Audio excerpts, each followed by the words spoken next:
Hey guys, my name's Baxter. I'm an accredited practicing dietitian and an online physique coach. And today I wanted to talk to you about something that is brought up with me all too often. In fact, there are two questions that I usually get asked as soon as someone hears you're into nutrition or you're a dietitian or whatever it is. And the first one is, what is the best way that I should, lose fat? And the second question is, what specific foods should I eat, and do you do meal plans? And the whole point of today's video is to discuss the pros and the cons, I suppose, of meal plans or nutrition plans, and also what is a more effective way of making sure that you actually can achieve your health and fitness goals. So to start off with, I just want to say that there is no magic combination of foods. There are no magic singular foods that are going to help you, change the world. In fact, there are very few times in my life where I will actually follow a strict meal plan. And when I do, it is for a very strategic purpose. For example, maybe the final 2 weeks of my contest prep, when I don't want to have to think about anything else, and I just would like some structure and some routine, but that is about it. Usually, if I had to stick to something for more than a week, personally, I would do my head in. I'm someone that really enjoys and loves to try new foods, but I understand I'm also not everybody. So, which is why I'm going to talk about the pros and the cons of a meal plan and if it is suitable for you. I'm going to run through quickly what my hierarchy of steps is in order for you to make sure that you achieve your fat loss goal or achieve your muscle gain goal. The very first thing, now there are 7 things on this list, and the first thing that you need to be considerate of is your calculated energy requirements. Now, this is the number one thing when it comes to having a successful diet. If you set your energy calculations wrong, it doesn't matter how big, how small you are, or whatever your goals, if they are wrong for your specific goal, you will not have success. If you take in more calories than you expend through activity during the day, and there are a number of different things that contribute to our overall energy expenditure throughout the day. So if you take in more, you will gain weight. If you take in less than your metabolic needs, then you will lose weight, period. Okay? So now, the second thing that I wanted to list here, and I will put these up on a table for you shortly, is determining or getting an understanding of what foods you like and what is your preferred method of eating or your eating behavior. There is no point, for example, you trying a ketogenic diet, for example. So this is a very high fat diet. It is low to moderate in protein and basically no carbohydrate. If you are somebody that really doesn't like cheese, avocado, bacon, creamy products, nuts and seeds, high fatty cuts of meat, you really do have to eat a lot of those types of foods every day in order to fulfill the requirements of a ketogenic diet. So if that doesn't sound like something that you would like or that you can stick to long term, then keto isn't going to be a good dieting strategy for you, period. The best diet strategy is the one that you can stick to long term. So for me, I personally really like carbohydrates. I love my carbs. So for me to try and limit them in any way, shape or form, that wouldn't work for me. And it might not work for you. Everybody is different. So getting an understanding of what it is that you like to eat, and if you could have your way, which food choices kind of do you tend or err towards, just knowing this is already putting you at an advantage. So the third thing that you need to consider when it comes to achieving your fat loss goal or your muscle gain goal is getting an accurate macronutrient breakdown. I see this all the time from clients. They'll come to me for coaching and they'll show me their macro split, and their protein intakes might be super high, like ridiculous, like way more than what is necessary. And then they've got really low carbohydrates, and their fats are so-so. And you know, in discussion with them, I kind of say, well, do you like protein containing foods? Oh yeah, I like protein, but I could probably do with less. And then I'll say, well, do you like carbohydrate containing foods, or did you choose to have a really low, you know, less than 50 grams of carbohydrate diet and higher fats? Oh no, like my coach said that's probably the best strategy to achieve weight loss or fat loss. That is not true. When your calories and your protein are equated for, the ratio of fats and carbohydrates makes absolutely zero difference. So do not try to, you know, go with what works for you, okay? So coming back to accurate macronutrient ratios, the first thing that we need to make sure is correct is your protein needs. And there is certainly defined amounts that are necessary for optimal protein synthesis. And then the remainder of those calories that make up your total daily energy needs can come from whatever amount of carbohydrates and fats that you like, okay? It's just about determining or finding a nice sweet spot. And you won't learn this, or you won't be able to do this overnight. It will take a little bit of time, and I know for me it's taken a few years now to establish a good routine or an eating routine that works for me, okay? So macronutrient ratios, having those correct is certainly very important. Number 4 on that list, training methods.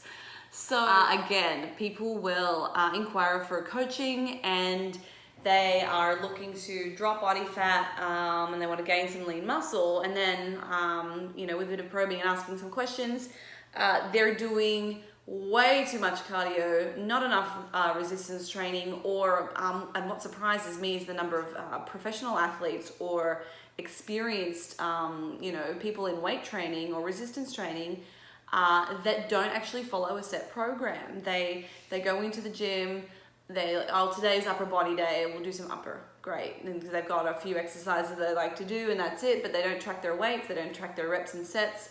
And overall, across the course of the week, they have no idea what their volume is. So really honing in and refining your training program to suit your goals is also very important. It makes the top 4. So as we move down that list, we're now going to be looking at micronutrient intakes and dietary fiber intakes. So these are important, obviously, and the way that I like to look at this is using a metaphor of building a house. You could probably build a house with bricks and it would potentially stand upright, but without the mortar, so mortar is your vitamins and your minerals, that house is probably not going to function very well for very long. So it's the same kind of thing with our bodies. We need to make sure that whilst the overarching rule is hitting your energy requirements from a day-to-day basis and getting your macros correct, your micronutrients are still important. They do need to be considered. It's not like, well, I hit my targets today for my carbs and all I ate was jelly beans and bread with butter. Like, that is not an optimal diet for obvious reasons. We're just taking in energy dense foods which have very little micronutrient or nutritional value, okay? So, and dietary fiber, same. We need to make sure that we're taking in a certain amount of dietary fiber for our overall gut health. We've hit number 5. Number 6 would be nutrient timing. Obviously making sure that you are prioritizing your protein intakes for a post-workout in order to synthesize a new muscle protein. And pre-workout, our carbohydrates, nutrient timing is going to be really important for that, for a improved performance for whatever it is your sport that you do. And so for some sports, this is actually more important than others, depending on the duration and the intensiveness. So, and the final one is our supplements. And I can probably assure you the number of people that when you first start out, and I bet you did exactly the same thing, when you're new to training and new to fitness, the first thing you want to do is go for the quick, easy, well, it must be supplements. What can I take? It is the least important thing for somebody that's new to training, or just general population trying to achieve 5-10 kilos of fat loss. It is the last priority. In fact, with most of my clients that I work with, supplements are optional, because we can achieve all the important things above 1, 2, 3, 4 just with diet alone, and obviously your exercise choices. So yeah, they're very expensive too, so that's not really an option for everybody. And when you know that you can do all these things and achieve results without them, yeah, I kind of go, well, go figure. So that is the order of, or my hierarchy of what needs to be done for a successful fat loss or muscle gain diet. Okay, so when or why might a meal plan be of benefit to you? So I'll start by going through some of the positives of a meal plan. Firstly, let's look at consistency.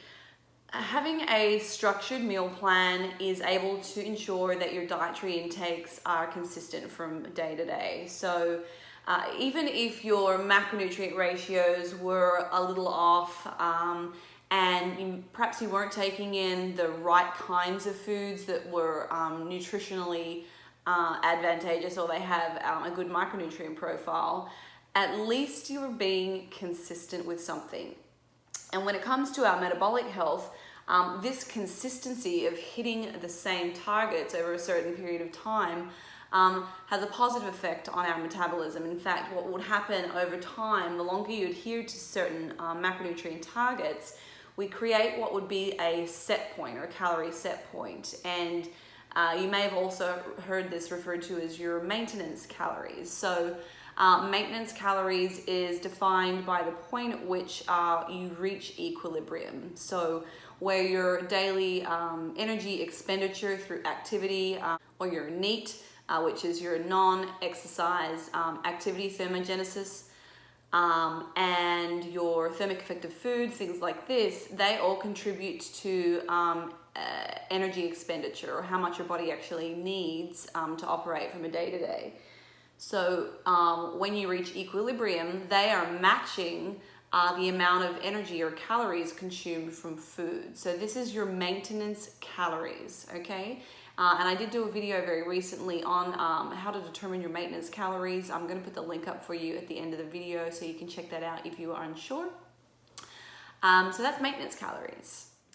3 other positives of following a meal plan are that they can be time saving, okay? They can be financially beneficial in that they save us money, and they also produce less food waste. So if you think about this, for somebody that is new to nutrition and they're just starting out on their journey when it comes to weight loss or muscle gain, having to track and use some of the other nutrition strategies available, tracking calories, tracking macros, whatever it is, it can actually be very overwhelming. So a meal plan or a set plan takes away and reduces that stress by completely eliminating the need for any meal planning. The meals are set there for you. All you have to do is go and buy those ingredients and spend an hour or two perhaps prepping for those particular meals. So it can certainly be time saving in that respect. If you're somebody that is not savvy with technology, or isn't familiar with how to use those tracking apps, it can take up a lot of time. So that would be one positive of having a meal plan. Food waste. If you know what is in your meal plan, you can actually go through and calculate almost the exact amounts of foods that you need each week, and there will be less wasted food. And I'm sure the number of times, and you can probably relate to this, where you haven't really planned anything. You have a rough idea when you go to the grocery store of what you want to eat. But at the end of the week, all this fresh fruit and vegetables are still sitting in the fridge, and they end up going to waste. So that being said, it can also save you money, because you're following something to a T. And then there is less food waste and obviously less unnecessary spendings on foods that may or may not get consumed. So what is the difference between a cookie cutter diet and a tailored meal plan? You may or may not have purchased a meal plan online before or been given a meal plan, which kind of goes out to everybody. And there are some positives and some negatives, I guess, of tailored meal plans and non-tailored meal plans. What I typically tend to do with my clients is completely tailor everything. And the reason I do this is because everybody likes different foods. And what I like will be completely different probably to what you like. So I believe that providing tailored meal plans increases your ability to adhere to your daily targets or your meal plan for a longer period of time than if it was just something that you didn't really like at all. So it increases your adherence, firstly. But what I will say is that when you are going to have a tailored nutrition plan, make sure when you list all the foods that you like to eat for each of your meal occasions, that you are prepared to actually make them. Because the number of times I have gone to or have made meal plans for people based on their exact list of foods that they have provided, and then they turn around when I have done the work and they say, oh, this is way too hard, I can't do all that, like it'll take me hours to cook. I'm like, but you listed those things, you wanted to eat them. So do give some thought into your tailored meal plan. If you're paying for a tailored meal plan, don't waste your coach's time. Make sure that you are really clear with your likes and your dislikes. And if you have certain meals that you like at certain times of the day, tell them, make it easy for them. So if you're going to go down that pathway, make sure that you're prepared to put in the work to actually do the cooking. Otherwise, have someone do that for you. So if you're going to go for a set meal plan, one that isn't customized, and you're just buying this from a website or something like that, the downside is that you could very well be given foods or meals that you don't like. And I can certainly provide you a really good example of this. I remember my very first coach going way back, and the foods that were provided were obviously straight up cookie cutter, used for everybody. And they were timed at the most ridiculous times of the day and really specific. So I remember I was required to eat steak for breakfast, specifically with organic coconut oil and sauerkraut, which I'd never even seen in the supermarket at the time. And Himalayan salt, not regular salt. And I kind of went on to question, why is there any particular reason why I need to have this at this time of the day? Can I have another source of protein? Are there any other veggies that I might be able to have with this meal? And do I have to use coconut oil? Like I've got regular olive oil in my cupboard. And when he couldn't really provide me with a scientific reason for doing that, I knew it was time to sever that relationship. So my point here is, if you do get a semi-custom or a standard run-of-the-mill cookie cutter diet from a coach or purchased online, be prepared to potentially try new foods that you may or may not like, and yeah, be prepared to do the work to cook some of these things as well. I think that this works best for people who are not really, don't have any food phobias or don't really have a strong dislike for any particular foods. If you're not somebody that enjoys trying new foods, I would strongly recommend just getting a tailored nutrition plan because it's going to be a waste of time and money if not. The next thing I wanted to discuss is calculating your energy requirements and metabolic adaptation. And I believe I have a reverse dieting video that does talk about metabolic adaptation, again, which I can put the link at the end of the video for you if you'd like to learn more about this. How many times have you started a diet where you follow it meticulously for a couple of weeks and all of a sudden you stagnate, nothing happens? Yes, well then you're not too unlike me. Similarly, You may have also had a really shitty coach who just totally calculated your macros wrong and you ended up gaining weight. This happened to me also with the first coach that I talked to you about. I think I gained 5 kilos in like a matter of 5 days or something like this. So not all energy calculators or energy equations are equal.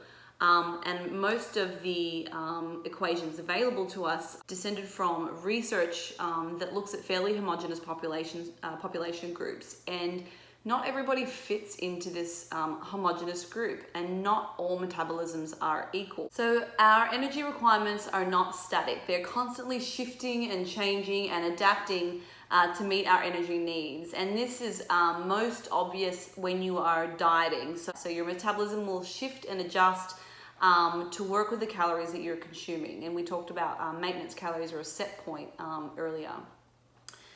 One of the things I wanted to highlight is that the importance of having a sound understanding of your diet, your training, and your weight history, because all of those things have an influence on your metabolism.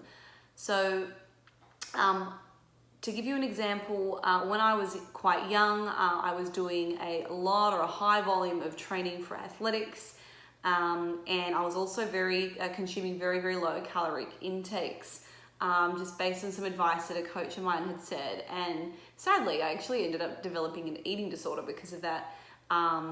But what happened was that my metabolism had gotten down so low that when I went to get some coaching advice for my very first bodybuilding show, the coach that I mentioned earlier totally overestimated my caloric needs, and that's why I ended up gaining so much weight. But my point is, like, he did not even care to ask about my dieting history, whether I found it difficult or hard to lose weight. He didn't ask what my calories had been when I was looking back a few years to see whether I did have any metabolic suppression. So that is super important when it comes to calculating your energy requirements. So yes, there are calculators and equations out there that do this, but the other information is also very important to make sure that your total energy needs are actually accurate. Meal plans don't accommodate an adaptive metabolism, okay? So any meal plan can be successful. And it can be successful for a short period of time. So for example, you might try a new meal plan where it starts you off on slightly lower calories than you're used to.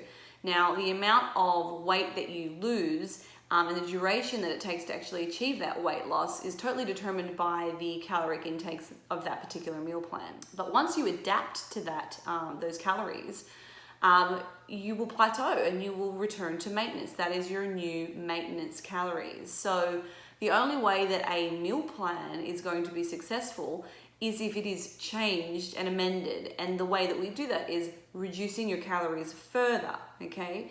So a meal plan can't accommodate that changing metabolism. It needs to be adjusted frequently. And something that I do with clients that are still wanting to have meal plans because they don't want to learn how to flexible diet, which is my preference, I do meal plan packages for them. So they'll purchase maybe 6 meal plans and we'll be working together over a 12 or a 16 week period, for example. So at least this way, I'm able to change and modify their weekly meal plans so that they have plenty of food variety, they're not getting bored of the foods, and their adherence will still be high.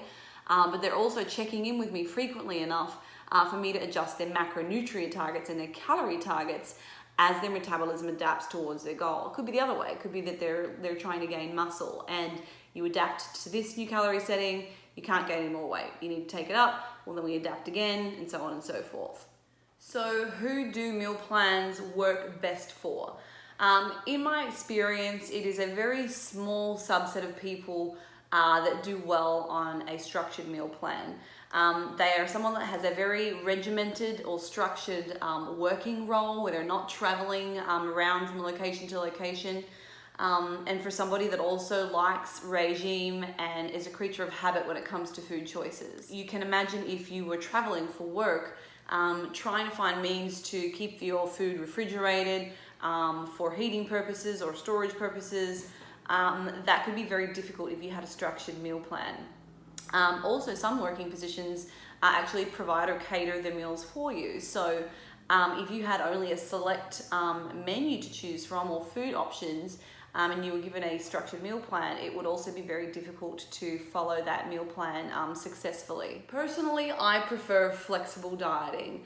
I love food. I love cooking food. I love eating food. If I had a clone, I'd probably have a restaurant and I would be a chef, but we can only invest so much time into the things that we enjoy, and focusing on one thing seems to be far better outcome than trying to spread yourself too thinly across many.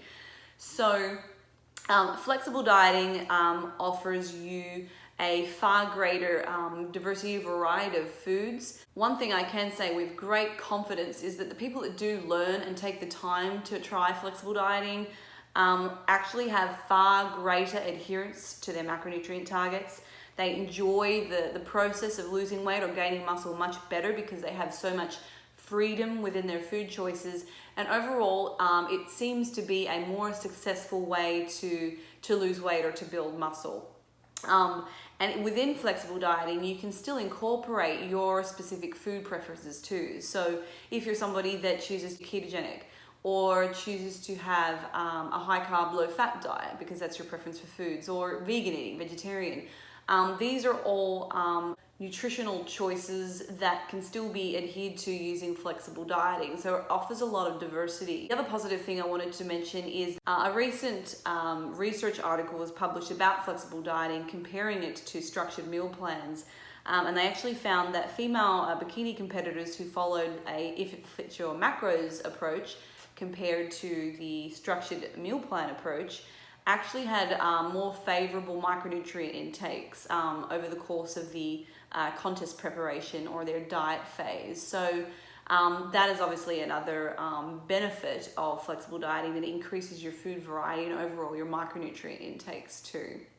And before you completely give up on flexible dieting, remember that for any new behavior, in order for it to become a habit, research suggests that it takes about 66 days from it to become a change behavior to a new habit. So if you can tough it out for the first 3 months or 10 weeks even, you're already halfway there. All the hard work is done if you can just tough it out for those first 10 weeks. So to summarize, there are a lot of benefits to following a meal plan. Obviously things like consistency, reduced food waste, it's time saving, money saving, and it obviously gets you more consistent day to day. There are limitations in that it is not going to help with an adaptive metabolism, and it certainly doesn't suit all people, particularly when it comes to our working routines and our training routines. So go back to the start of this video, write down the hierarchy of steps that I recommend. Firstly, making sure that your energy calculations are correct for you, considering your metabolic history, your diet, your training, your weight history. Number 2, determining what your personal preferences for foods and what your preferred style of eating behavior is. It might be you like to fast, you feel fine not eating up until lunch, and then you put your macros into the remaining of the day. Start to think about how you like to eat. That will then help with setting your macronutrient ratios. Obviously there's a certain thing we need to do first with protein, and then your remaining carbohydrates and fats can be distributed fairly evenly or to your preference. Number 4 was setting your training programs correct for your goals. Number 5 was micronutrient intakes and dietary fiber needs. Number 6 on that list is nutrient timing. Again, for certain sports, micronutrient timing is more important than others, so we can certainly help you with that if you want to know more about nutrient timing. And finally, supplements. They make the cut, but they're not important. And usually supplementation is for our elite or top athletes who where a 1 or 2% difference might actually mean that they go from second place to first place. So that's when they're already doing 1, 2, 3, 4, 5, 6 correctly. So for general population, supplements aren't necessary. If you have any questions about what I've discussed today, you might be still wanting to have a meal plan. That is totally fine, but we just need to take into consideration who it works well for, and then the other requirements of what makes or what leads to a successful meal plan as a dieting strategy. If you want to get in touch with me, you're welcome to email me. My email is hb@biolane.com. You can find some more information about my coaching programs on my website, which is www.hbnutrition.com.au. There are lots of articles. In fact, the very article for this video is now available on my website. So if you want to go back and read more about this, please head to my website and the articles section. You can find plenty of information. Thank you so much for watching. Don't forget that Lane and I are going to Thailand in early April. So if you are interested in learning more about nutrition, training, and optimizing your overall performance, please check that out. I'm going to throw a link up for the Thailand nutrition and training seminars, which is in early April. So great opportunity to go for a holiday and get some education in too. Thanks guys, have an awesome day.